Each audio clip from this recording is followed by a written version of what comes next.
अस्सलाम वालेकुम, it's doctor Samreen Yunus. आज हम एक न्यूट्रिशनल सप्लीमेंट के बारे में बात करेंगे, या आम जबान में जिसको हम मल्टी विटामिन कहते हैं, जिसका नाम है एवॉर्डिन प्लस कैप्सूल्स। अब एवॉर्डिन प्लस कैप्सूल क्या है? ये भी एक मल्टी विटामिन है जिसके अंदर बहुत सारे विटामिन प्रेजेंट हैं। बेसिकली ये सब विटामिन हमारी डाइट से हमें मिल रहे होते हैं या बॉडी इनको प्रोड्यूस कर रही होती है, लेकिन बहुत सारी वजूहात की वजह से, हमारी खुराक में कमी बेशी की वजह से, जिस्म में मुख्तलिफ बीमारियों की वजह से ये सारे विटामिन कम हो जाते हैं, जिसकी वजह से हमें इनको बाहर से लेने की जरूरत होती है और ये लेने भी चाहिए, इनका हमेशा फायदा होता है। अब इस स्पेसिफिक जो मल्टीविटामिन है एवॉर्डिन प्लस के नाम से, इसके क्या क्या फायदे हैं? ये दिल की सेहत को बेहतर बनाता है, ये दिल में खून की रवानी को बेहतर करता है और हार्ट से रिलेटेड मुख्तलिफ जो डिजीजेज हैं उनके खतरात को कम करता है। इससे जिस्म में तवानाई पैदा होती है, जिससे आपको थकावट और कमजोरी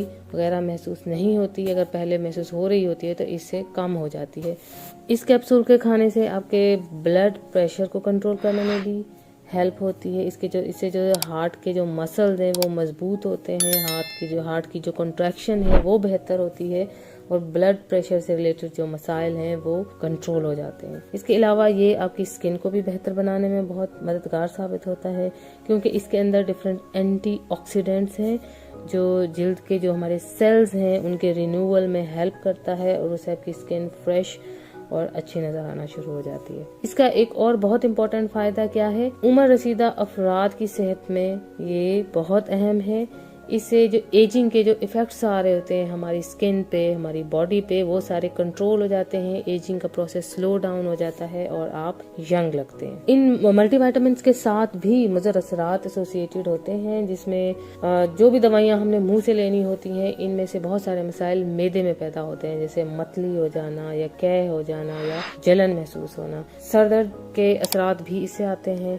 कुछ मरीजों में चक्कर भी इस दवाई के इस्तेमाल से आते हैं। इसके अलावा कुछ संगीन मुज़र असरात भी हो सकते हैं, जैसे इस दवाई से कुछ मरीजों को एलर्जिक रिएक्शन हो सकता है, जिस एलर्जिक रिएक्शन में पहले तो स्किन पे इचिंग या खारिश या रेडनेस होती है, लेकिन अगर वो बहुत ज्यादा सीवियर हो जाए तो फिर आपको सांस लेने में दुश्वारी हो सकती है, जिस सूरत में आपने फौरन अपने डॉक्टर से रजू करना होता है। इसके अलावा दिल की धड़कन में कमी भी हो सकती है इसकी वजह से, और कुछ मरीज ये भी कहते हैं कि उन्हें ये कैप्सूल लेने से थकावट या लो एनर्जी फील हो रही है। ये दवा खाने के बाद लेना ज्यादा बेहतर है ताकि आपके स्टमक पे इसका प्रेशर ना पड़े। इस वीडियो का मकसद आपके लिए जनरल इंफॉर्मेशन प्रोवाइड करना है, लेकिन आपने अपनी डोज का तयन करने के लिए आपने दिन में कितनी गोलियां लेनी है, कैसे लेनी है, ये आपके वजन के हिसाब से या आपकी उम्र के हिसाब से या आपकी बीमारी के हिसाब से या आपके मसले के हिसाब से आपका डॉक्टर तजवीज़ करेगा आपका। Thank you.